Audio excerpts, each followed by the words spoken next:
In this episode, we are going to talk about inner static, that extra noise that comes from overthinking and spiraling, and what you can do about it because it's not always as useful as it presents. You ready? Let's do it. Hello, you are listening to the Love Your Life as a Performer podcast. I'm Kelly Youngman, and I am the life coach for performers. I help actors, singers, and dancers love themselves and their lives way more. So keep listening to learn how you can love your life both on and off the stage. Hello, and welcome back to the podcast. I would love to talk about our inner static today. And I guess to give you a little bit of an update since the last time we talked, it's been my birthday. I'm feeling a ton of new energy that is really grounded and expansive. I also had a meeting with my agents recently to just recalibrate the vision and who I see myself becoming over the next decade, 2-3 decades of my career. And as I am continuing to embody my vision as an author, a thought leader, as a life coach, it's been really wild and also really uncomfortable at times. And before we get into the episode, which again is coming from lived experience and mastery, something that I was speaking about to a new friend, they were just kind of asking me how the past few weeks have been. And I said to them, the past few weeks has involved a lot of intentional learning. And when we are choosing to intentionally learn and grow and fail on purpose, it does bring up a lot of discomfort. And that is the cost of admissions to where you want to go when you're trying to bridge a gap between who you are and who you want to become. Because those new decisions are always going to feel new and unfamiliar. And to our body and our brains, doing new things, right? That is actually always going to trigger our survival instinct, right? Like our nervous system can be and will be activated as we're stepping out into bigger shit and as we're claiming bigger things. Because of course there's visibility, there's, being open and available to other people's judgments and perceptions. And again, when you opt into that growth, what happens is you start regulating your system to hold more. And even though it might be really hard the first time, the second time it gets a little bit easier and easier and easier and easier, right? And so again, as I've been going through this intentionally challenging, uncomfortable season of my growth that I 100% opted into, it's also been so fun to witness how different the baseline is and how even amidst, whatever the right word is, even in the middle of being in the messy middle and being in transition and, choosing the hard, the baseline of love, compassion, self-love, self-trust, and really like partnership in my life with my husband has been so incredible.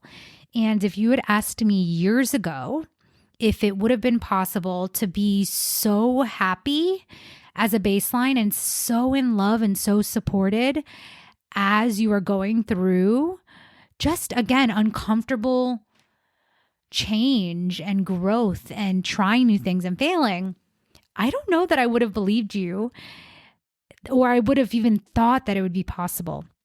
But that is the reality I've created as I've witnessed and changed in my relationship to the hard, right? That actually is in our control how we experience it. And so I've been thinking and talking about this concept with my clients a lot called the inner static. And there's a few reasons why this comes up. And you might relate to it sort of as the spiral or like all of the thoughts in your head, the never-ending loop and going round and round in circles thinking about things, right? You might hear it as that mental noise, that mental chatter.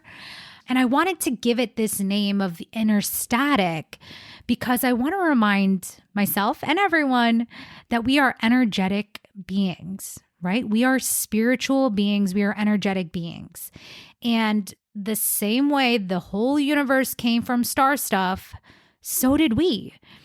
And so when we are talking about input and output, which again is an idea I've been playing with a lot, and I don't know if I've shared it on the podcast yet, but when we're thinking about our energetic output to be a match for what we want to receive, all of that comes from the frequency of which we're vibrating.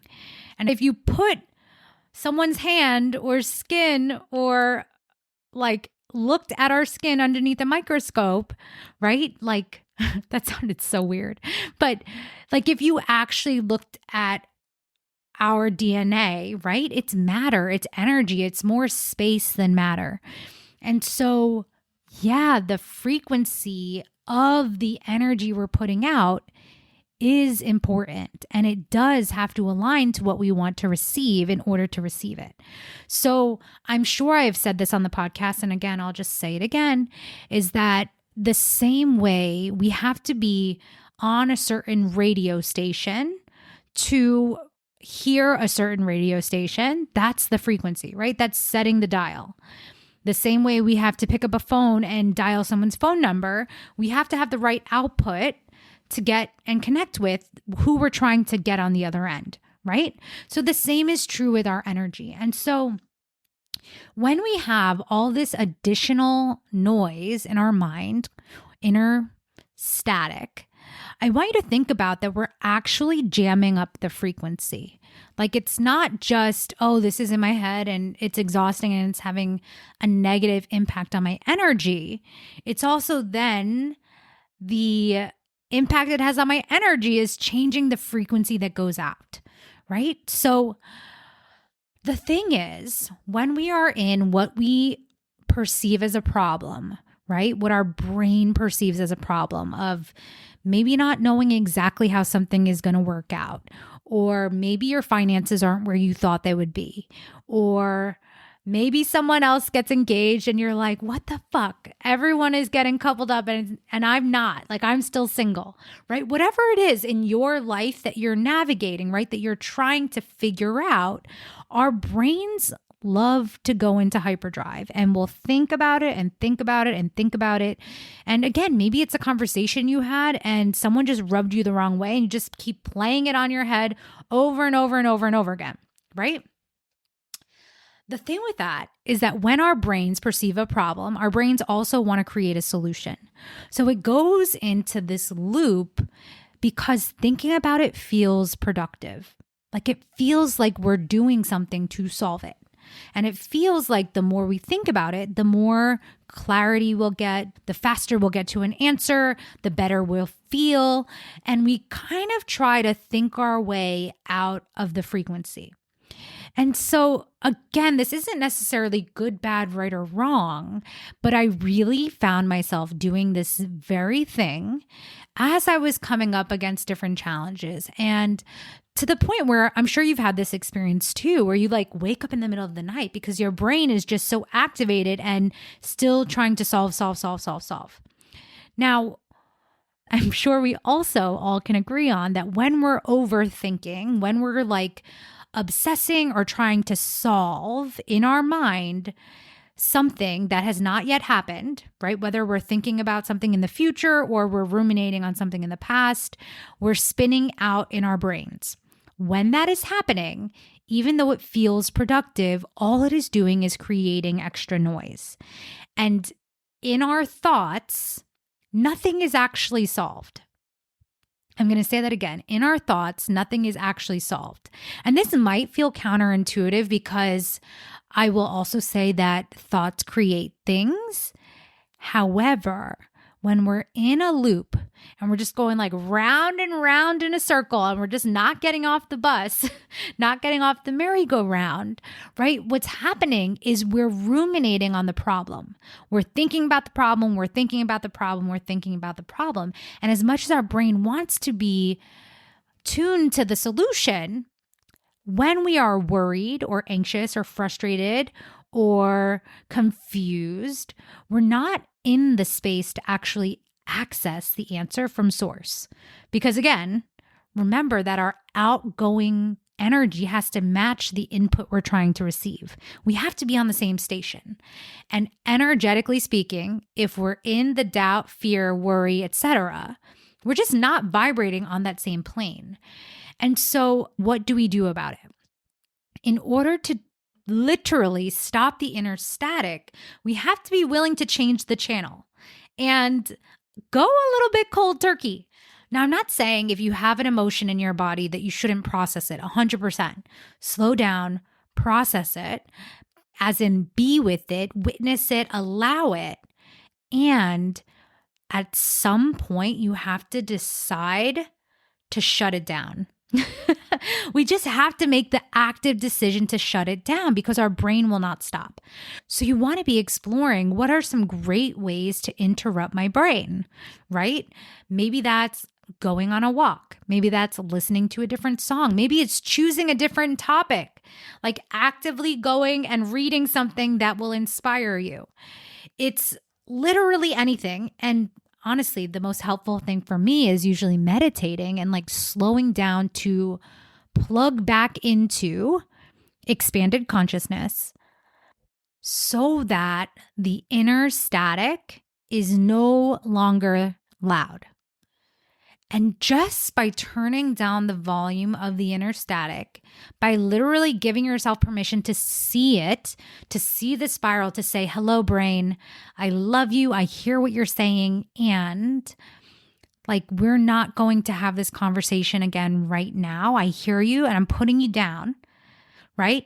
When we do that, we create enough quiet, stillness, space in our brain and body to welcome in something new, right? Like we have to change the energetic output by slowing down to be intentional about actively shifting our focus.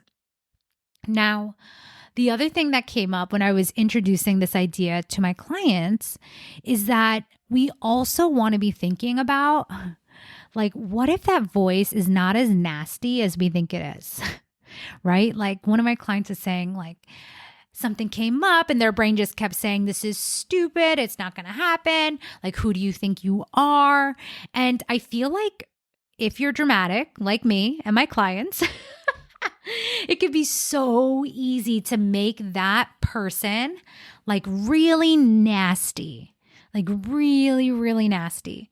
And I can't remember the exact example, but I remember I saw like a TikTok and it was a girl and her mom and they were trying to like, I don't know, recreate some trend. And she was trying to tell her mom, no, you're being too nice. And then so the mom really dug in and she said whatever the line was that I don't remember. And she was like, oh my God, what was that? And it went like the total other side of the pendulum. Like, I feel like that's how we personify our inner voice. We make it like the nastiest bitch. And we hear it with so much like bite of like, who do you think you are? And it feels aggressive. And what I was playing around with one of my clients was like, what if that voice actually was like not a bitch? And she was just being like this thoughtful companion and friend of like, oh my gosh, but who do you think you are? Like, are we allowed to do this? Like, if this was a concerned friend rather than a bitchy, judgmental person, right? Then we can just be like, oh, like, I hear you. I recognize the fear and it's totally normal, but don't worry, I got this and I'm going to take it from here, right? It's like our inner child coming up to really ask these questions, this like sweet young version of us that's like coming out as fear. But if we don't personify that voice, that inner static as someone who is like our arch nemesis trying to take us out, I just think, again, it finds this way to soften the noise, to witness it, and not to engage or believe it. And if you have not practiced this skill yet, it might sound like I am talking out of my ass. But what I want to offer is that as you slow down, as you start witnessing, these are thoughts. These are thoughts that I'm having rather than, oh my God, this is a truth of the universe. Like this thought is creating so much drama and so much panic, and I have to think about it and solve for it and listen for it and come up with 10 different solutions, right? All of that's creating more noise and more chaos in our inner world. It's disrupting the output. So the inner static, when we can quiet that voice, when we can stop trying to find solutions through thought, but tap into energetically aligned solutions that come from our connection with higher intelligence that has answers far beyond what we have access to, right? When we give ourselves the permission to tap into that greater knowing and sort of surrender the how and really just lean into being in the frequency of it being solved, of that wish being fulfilled, of the resolution already happening. That's how we start matching our frequency to that of which we want, right? And when those two things align, that's when we're actually on the proper channel to receive it, okay? So what I would love for you to take away from this episode is just starting to be more aware. Where are you thinking about things and trying to solve things in thought, which is also interesting because when we're trying to solve it in our brain, this is when we're like, oh my God, I have no time, because we're sitting around thinking about something, but we're not actually operating from the version of us that trusts and believes that everything is working out for us. And two, most of the time when we're going around and around in our brains in thought, again, we're not taking inspired action, right? We might be doing things and efforting. And again, a lot of times we're just like sitting, spinning out. Like I've literally watched myself in space, not want to move, be like so low energy and drained and like not wanting to get up out of bed because, again, my brain is just creating so much inner static, right? So one, we want to just become aware of it. Two, we want to witness it and be willing to turn down the volume of the inner static, knowing that we want to tune to the frequency of the solution, or at least become available to hear the solution. And then we also want to be taking different action, right? Because when we're not drained or heavy in the worry, the fear, the blame, the wrongness, that's when we actually feel inspired and available to take different actions, to also build up our ability and our capacity to feel, witness, hear the inner static, but choose a different experience, right? Like where it can be in the car, but it's not driving, where it can be present without being wrong, but we're not letting that take over how we're showing up in life, in our physical space, in our physical reality, right? We're not losing days, weeks, months because of a feeling or a spiral of thinking that just is never ending. Okay? So that's what I got for you this week. Start paying attention. Start acknowledging when you are thinking thoughts and just start paying attention to how you can experiment with changing the channel without needing to wait days, weeks, months at a time, right? Like play with, what if I believed right now I could change the channel and shut down this inner static that's happening, knowing that thought loops and spirals and thinking and thinking and thinking and overthinking isn't going to change reality if we're only sitting in our rooms alone thinking about something. All right, that's what I got for you this week. I'll meet you back here for another episode. Hey, I want to invite you to get started because if this is blowing your mind, imagine the impact of when we actually work together. You get to love your life as an actor, singer, or dancer, even including auditions. And if that sounds amazing, come join us inside of Momentum. You get lifetime access to the Performers Plan, coaching, community, and more, and I will be supporting you the entire way. Go to kellyyoungmanwellness.com/momentum to join us now.